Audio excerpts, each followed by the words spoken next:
Okay, good morning, guys. My name is Lindsay. I'm the service tech for CPC Systems Inc.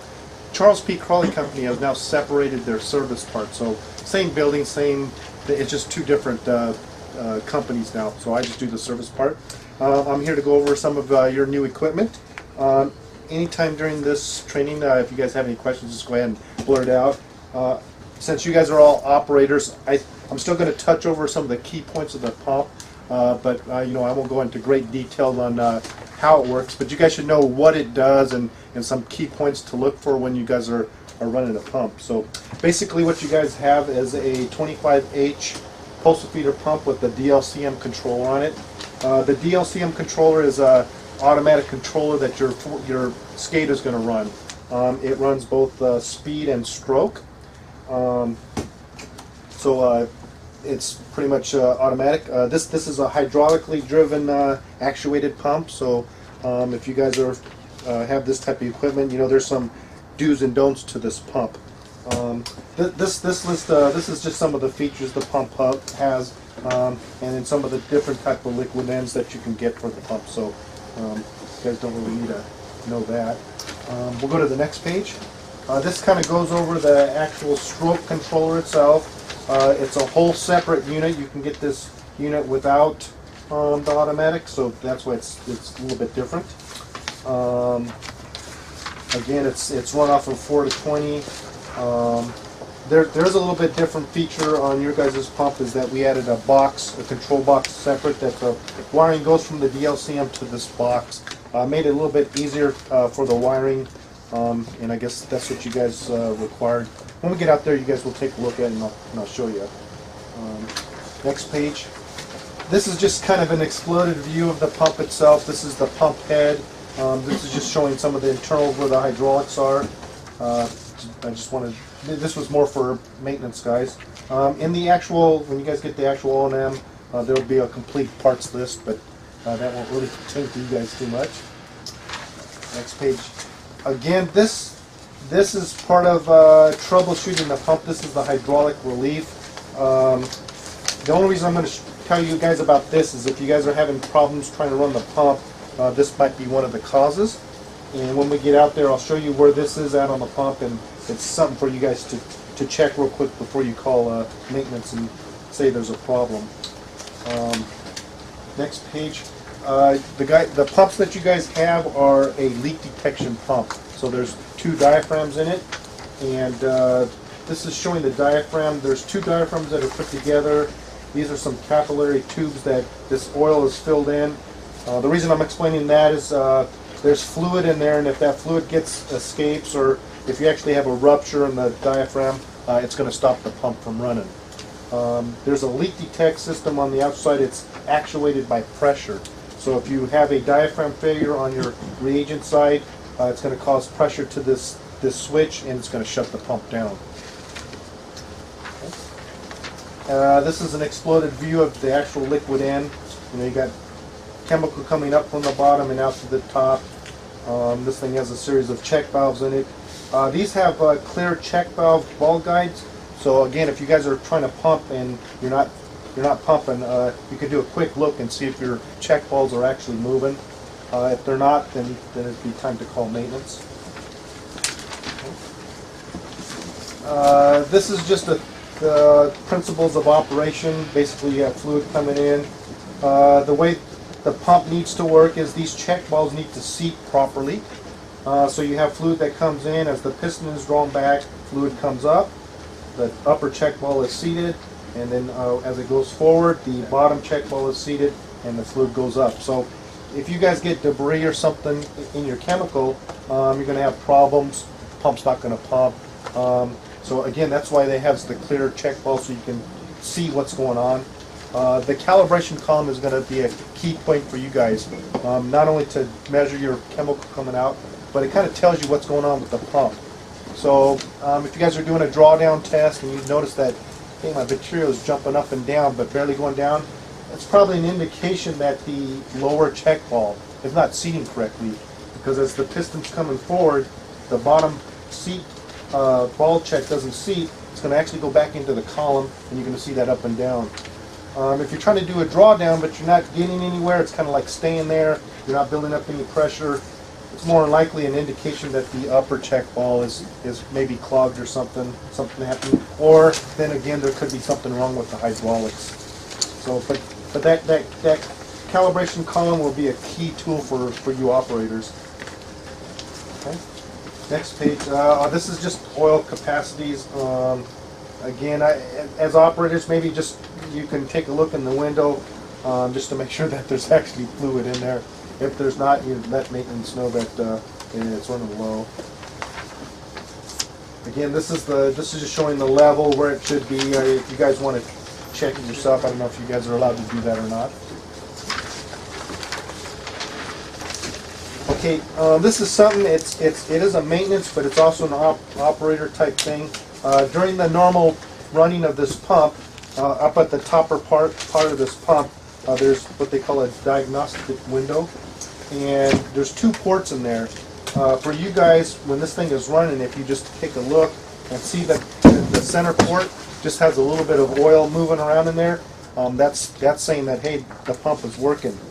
If you guys are trying to pump and you don't see that oil fluctuating in there, time to call maintenance. Say, hey, I think I have something wrong with the pump. But if you guys want to check, there's what they call a push to purge button right in front of that. If you just push on that and get oil out of there, the pump just might start pumping. It could be that it's low on, it had some air in the hydraulics. That's the purpose of this button. If you push and nothing comes out, then it's time to call maintenance and let them know, hey, I'm not getting any hydraulic pressure. Time for them to come out. This chart right here just explains what to look for when you're normally running this pump. So again, you'll see a little bit of the oil pulsating in the center one. If for some reason you guys are trying to pump and you notice that the left port is spewing out oil, that's telling you that something in the discharge is closed. Maybe somebody left the actual discharge valve closed and you're having a problem. The pump is protecting itself. Before this thing would be going, more likely your system, the PRV in the system would probably be already going off too. This is set at 150 pounds. Now your system out there is only rated for 30 psi. So if this ever goes off, that means you have a serious problem in your system because somewhere it's closed. So it's just something for you guys to keep an eye out, and you can let maintenance know, hey, I had to shut the pump off because there was oil purging out that left port. That's the hydraulic fluid, right?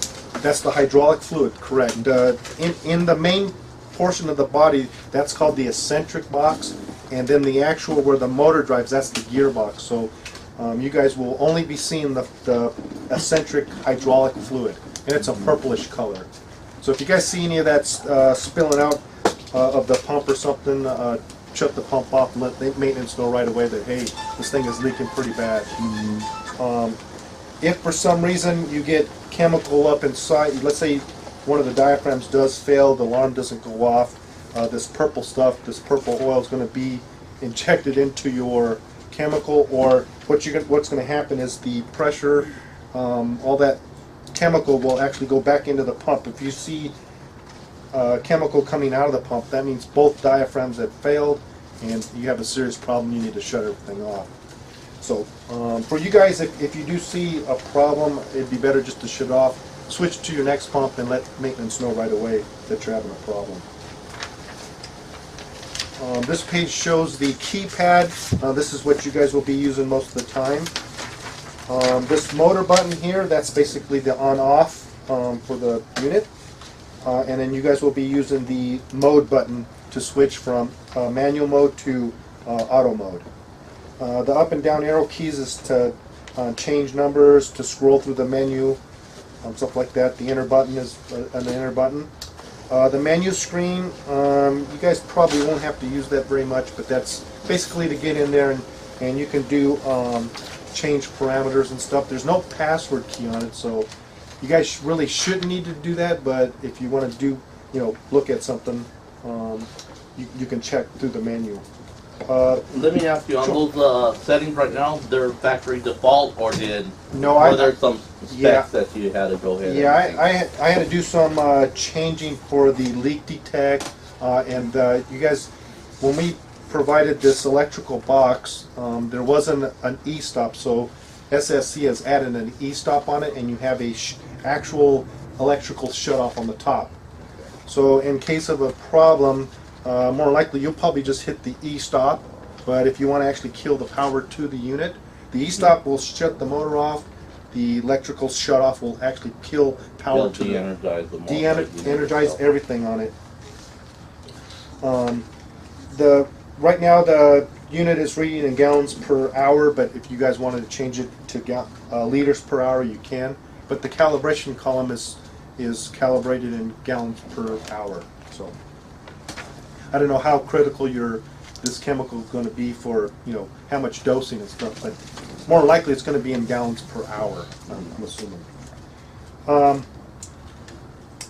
That's pretty much it. Other than mode and the motor stop, that's the two that you guys will be using a lot. And the up and downs to change if you want to, in manual mode, if you want to change stroke or speed. The menu key, right now we have it set to speed priority, meaning that when you change the up and down, it's going to change the motor speed itself.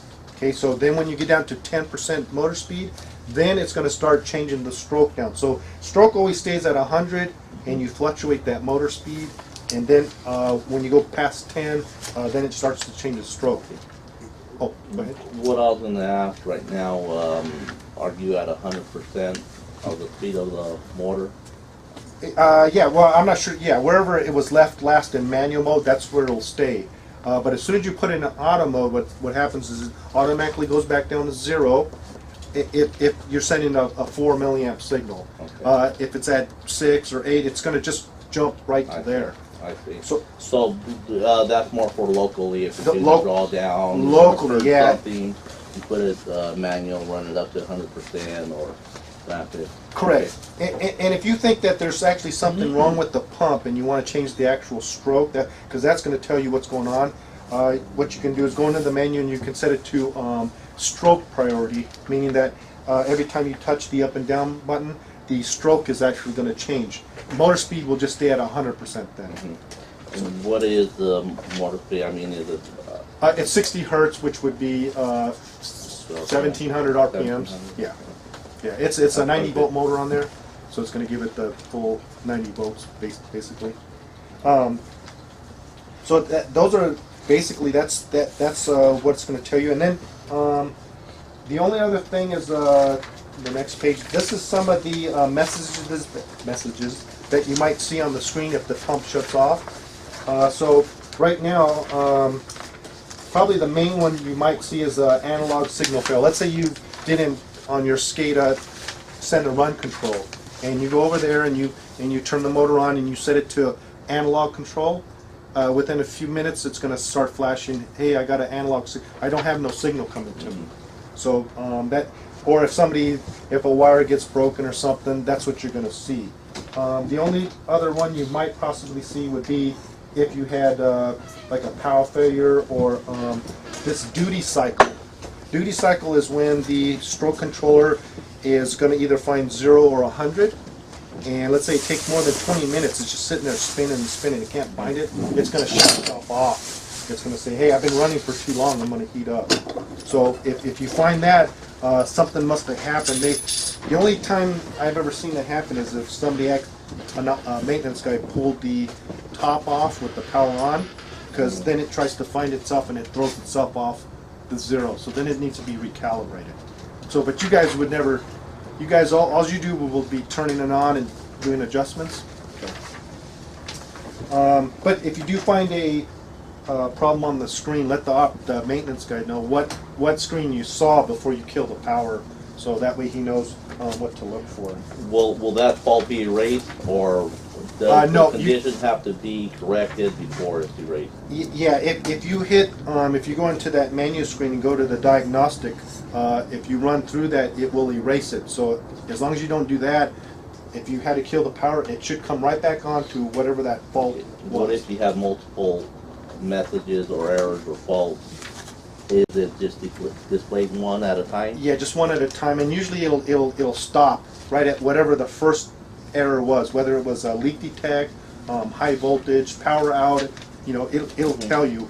It will save those, and then when we go out there, I'll show you how to get to that screen. But it'll show you what was going on. But it's if you can let the maintenance guy know what last thing, just in case, Yeah, and then definitely. he can diagnose them there. So that's pretty much the basics of the pump. So I got one question Sure. on the keypad, on the gallons per hour or liters per hour. Is that getting a feedback from a flow meter, or is that a theoretical? What it should be yeah, it's doing? like a theoretical. The pump is calibrated from the factory for that pump itself. So you have four 4-gallon per hour pumps and one 8-gallon per hour pumps. So that the unit, when you have it at 100%, it knows that it's going to go to that. I think the factory when they did their testing, they're like 4.2 gallons per hour testing with water. So that's what they calibrated to. So if in the actual manual, I've never done it myself, but if you see, you can do like batch testing and batch runs. If you wanted to run, say, 5 gallons an hour for this long, you can do that with this pump. I myself have never really messed with that. I've never seen anybody else use it, but it's there if you wanted to do it. But it is calibrated to the actual pump, because you can get those pumps, and these things will go all the way up to 120 gallons per hour. Well, we here at IUA have a great habit, our maintenance, of robbing parts from one to the other. Okay. Would that be? Would they be able to go ahead and take one, say, head or box, and interchange with the other? From the liquid in itself, which would be the head, the liquid in part. The only thing that's different on the larger one is the check valves are a little bit bigger and the diaphragm's bigger. But everything back, if you took that head off, complete head off, put it on the other one, it would work, except for that the DLCM is set up for 4 gallons per hour. So that's the only difference. But if you needed, like, all the rest of this stuff is basically the same as far as the hardware. the hardware and stuff. Yeah. Versus the pump and the all the little check valve. all the little gears and stuff were pretty much the same, except for I don't know if the gear ratio had to change from the 8 to 4 gallons to 8 gallons, because it's such a small ratio. I think it's just in the check valve size. Okay. Because there's when we go out there, there's 2 kits out there. One's for the large, and you can see the difference in the check valve. But I think the gear ratio is still the same. Okay. So, but as far as oils and stuff, all the pumps are exactly the same. They use the same oil. They'll still have the same maintenance requirements, and the operation up at the top is all the same. You know, just like I said, the gallons per hour are the only thing that's different. I have a question for you. Yes. Is there a flow switch or a flow meter to tell us how much it's actually pumping, or if it's not pumping at all? What it is on the controller itself, it's going to show you where you putting it at as far as percentage from 0 to 100. Right. As far as if you want to calibrate how much, that's what your calibration column is for. That's There's what nothing that'll indicate that it's not pumping, though. If it gums up or floats up. Yeah, in the system itself, you have, I don't think there's a flow meter. You have a high pressure switch. That's the only electrical part, and then the rest would be, your back pressure valve, PRV. So I don't think there's any other way to tell flow other than if you don't think the pump is pumping, you're gonna do your drawdown test, and that's gonna tell you everything right there, whether it's pumping or if it's not, or if it's half its capacity where it should be. And we'll go through. We got one of the pumps ready. We can run through, and I'll show you how to do the calibration fairly simple. Okay. That's good. Yeah. All right. Any other questions? Okay. I guess we'll go out there and run a quick test on those.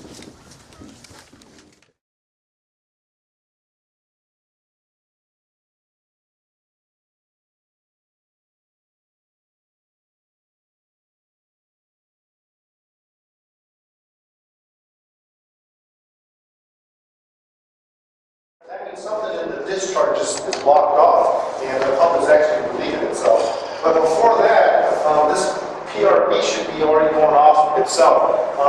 Your system max is 30 PSI. When I was doing my testing, pumping all the way up to the top, it was ranging between 10 and 12 PSI. That's all it takes to pump from up there. Now, I'm not sure what the weight of the chemical is, but even if it was 10 pounds a gallon, it would probably not exceed 15 PSI. So these PRBs are set like 25, 27 pounds.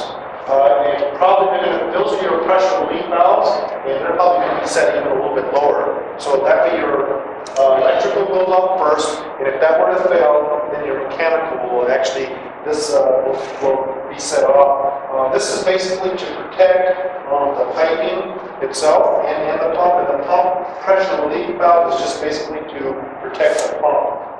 If for some reason this thing keeps relieving itself, what's going to happen is it's going to push that diaphragm back into the head. There's going to be too much pressure for it.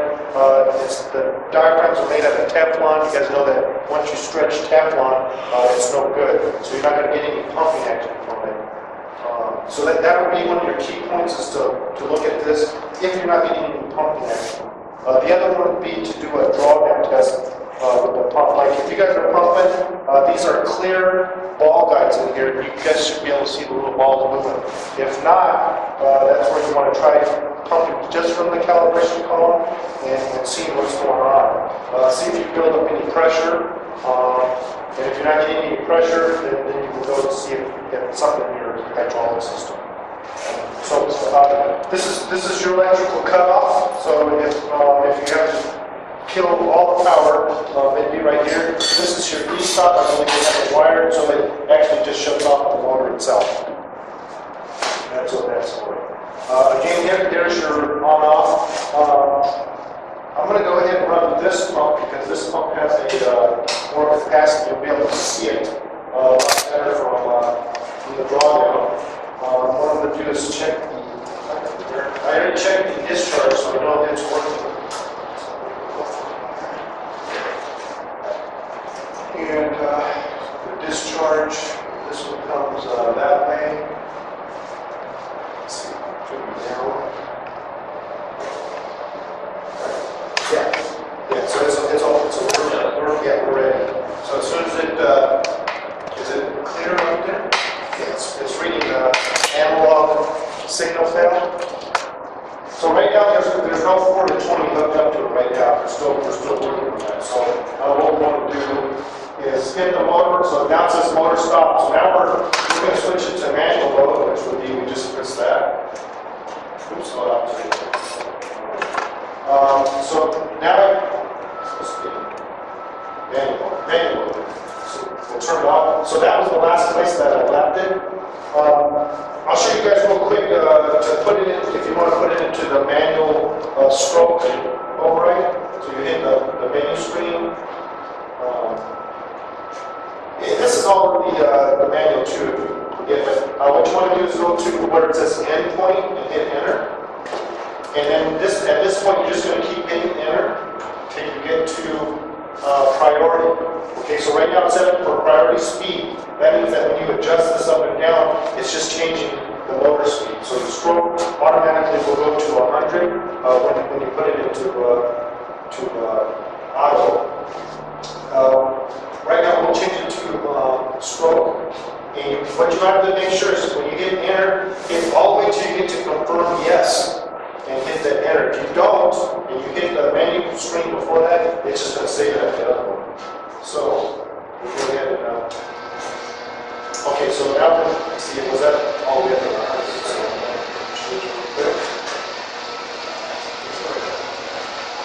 so trying to get there, we go into 100. And if you hit enter and down, it'll go to 0. Yeah, about that. So, what's your car? Probably about halfway. Okay, so I accidentally put it on the column here, which height it was. So right now, that right side valve is coming from your tank, which is a little portable tank up there, and then this side will be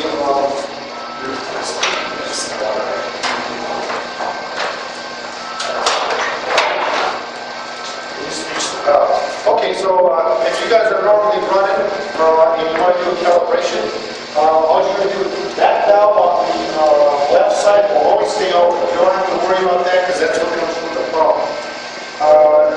Yeah, I mean, if you guys close it, you guys are going to have to remember to open that up before you switch the valve. But there's no harm in leaving it open like it is.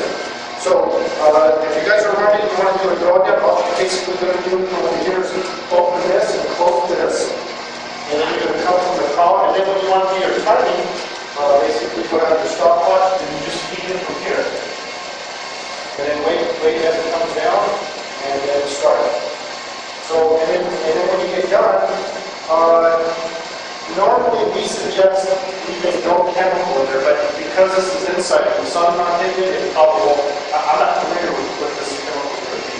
So I don't know if that staining property, no, it's just a clear liquid. And then you get to don't need, but I don't think it stains plastic. okay, and you shouldn't have any, what about when it dries? Does it leave a, okay, if that's the case, I would leave the column full, so it's always has liquid in there, and it doesn't dry on the side. So as you're doing your drawdown, and once you finish, like I said, right now if I change this, it's going to change stroke, because I put it on stroke priority. But normally you guys put it on speed priority, because you want this to be at 100% and just change the water speed. Again, this chemical is probably not like hypochlorite. Hypochlorite off gas and stuff appears, and we recommend the stroke to that. Okay, so the do's and don'ts, like, it will not hurt the pump if I walk away right now, just hit the pump the whole year. If there was nothing pumping in it, it wouldn't hurt it. It will not hurt it. What will kill it is if you forget to come over here, like when you come over here, you open that up. Okay, so let's say you forget to open up your feed line and you close off both lines, and there's liquid in there. Well, what's going to happen is it's going to get that vacuum, and it's going to suck that diaphragm right into, it's going to try to pull it through those two ports, and it's going to pop a hole right in it. And then you're going to have obviously a leak fail. So that's one of the don'ts, is to just make sure you don't create any vacuum on the suction line. Always check that vice. I don't know if you have a vice or not. I don't think you got any on something. Yeah, can you see one on the outside? I think it just goes straight from the tank.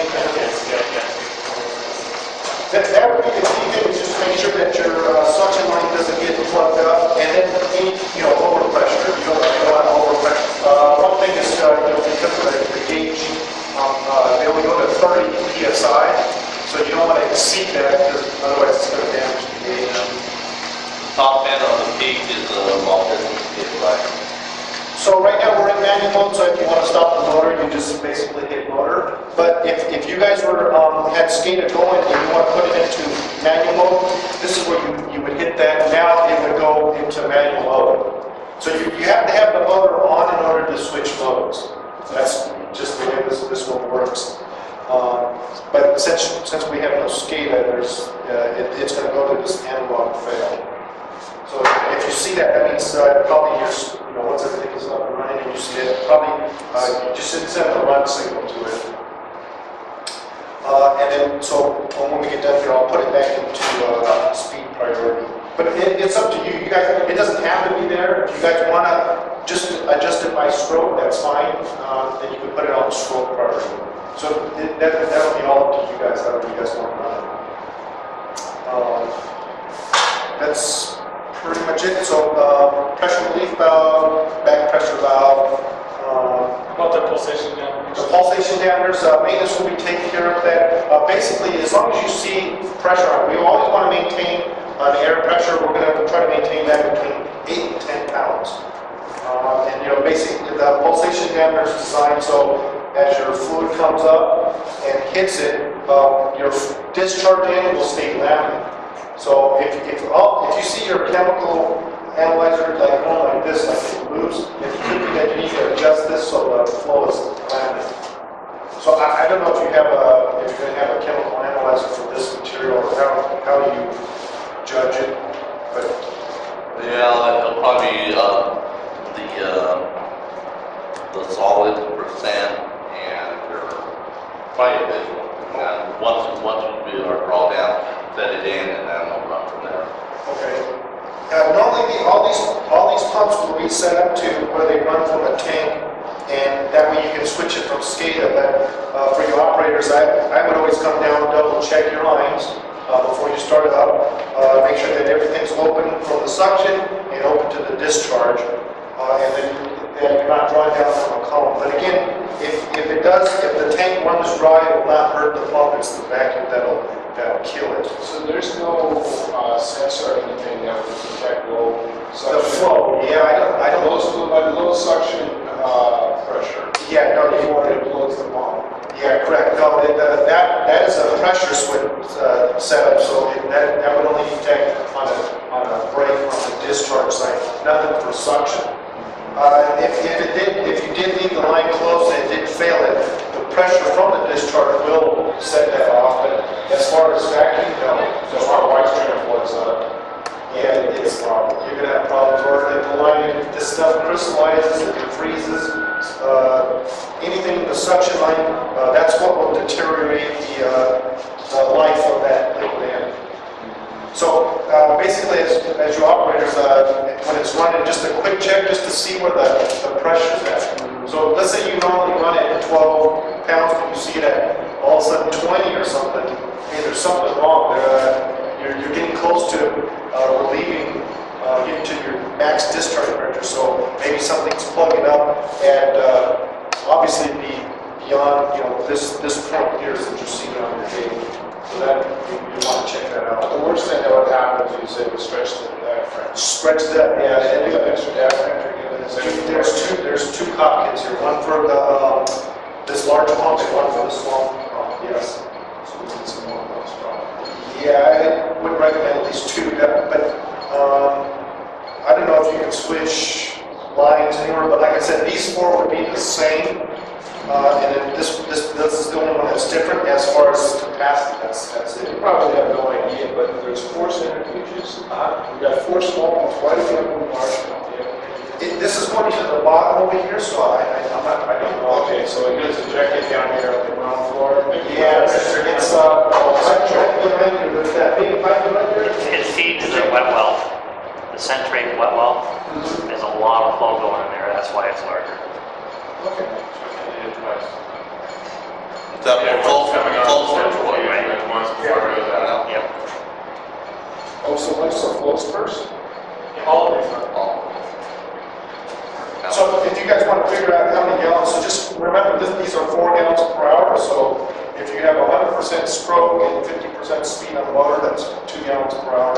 If you slow it down from there, you just calculate from there. And then to double check, use the calibration model. What a bit of money. Okay, any questions? Can we go ahead and try and set this back from stroke to speed? Yeah, if you want to do that, I'll let you do that. Well, let's go ahead. Okay. This is still Yeah, it's in. go for mode, Yeah. and then you're going to go ahead and switch or keep on Right. hitting mode until it pushes. Correct, yeah, so right now we're in, it's trying to be in analog remote, so if you want to put it into manual, go ahead and hit that mode. Keep on hitting it. See how it says manual? Okay, now go ahead and hit that off button. Right. Yeah, and then turn it off one more time. Okay, so now it's off, in manual mode, okay? So if you want to put it back into stroke priority, hit the menu, All right. okay, and then hit the hub key. And keep All it the way until it goes. right there. And then you're enter, keep on going like this. Keep going. This is for the floor. Then we're going to go down. Down or up, it doesn't matter. Just Either one. speed, Yeah, one speed, enter. Now keep hitting enter. all until it's yes. Yes, confirm. And then anytime you want to get out, you just hit the menu. If you want to keep What is it then? that's one of the, yeah. Now keep hitting the scroll key there, and I'll show you where to get to the diagnostic. Keep going, right there.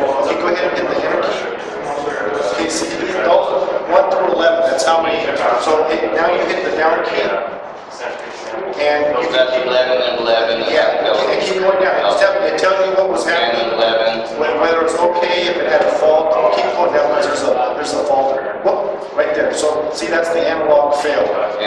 So that's where you have that failure. So that way maintenance can run through it and say, but if you wanted to double check and see what was going on, that would tell you.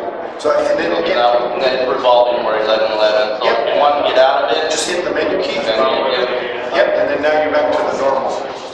So now if you want to put it into auto mode, you would turn the motor on and hit mode. Hit mode. And that puts it automatically into analog.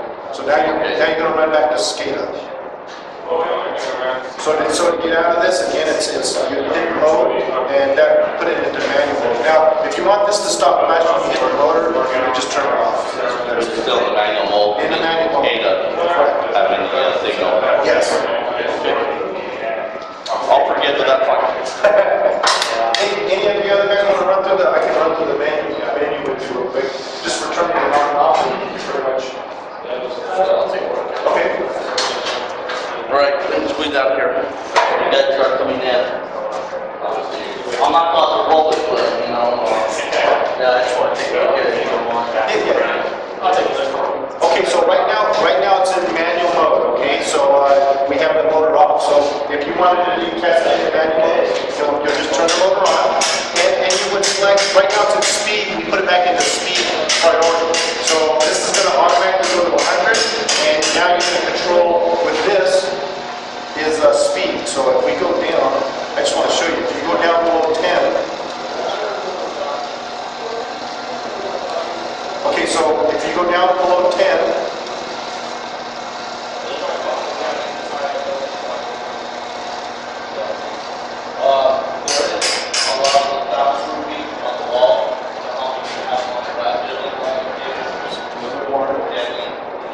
Okay, so as soon as we get past 10, see how now it's going to start stroking down from 100, because now you can get your lower flows.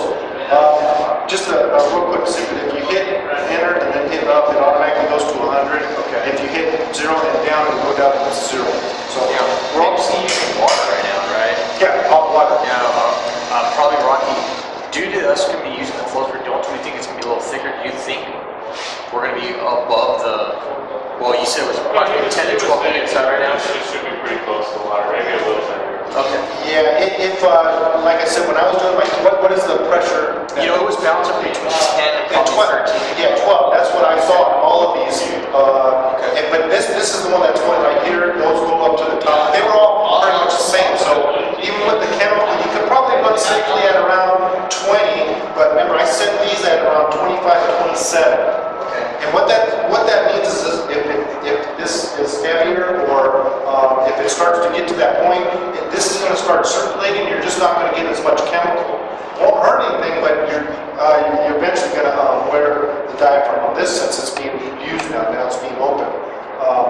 But if you get close, what's going to damage is if you get beyond the 30, because gauges once you get it past the limits, that bag is spring in there.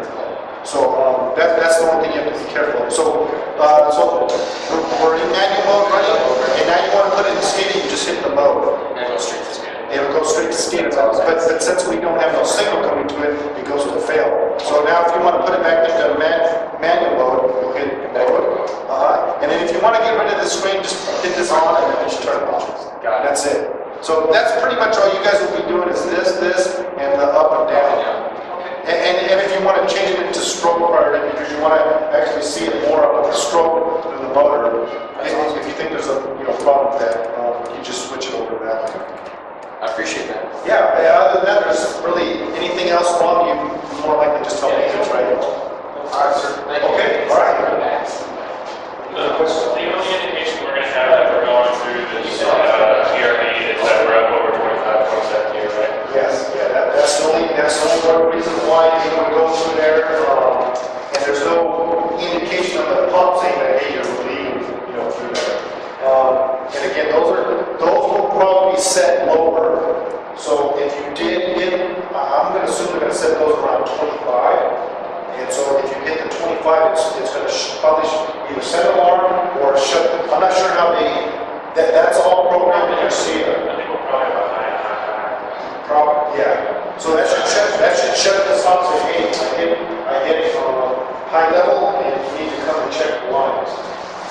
So if that's the case, if it doesn't hit that, but you're having no chemical go to wherever your endpoint is, then come over and check, double check the pressure gauge, because maybe that failed, or somebody didn't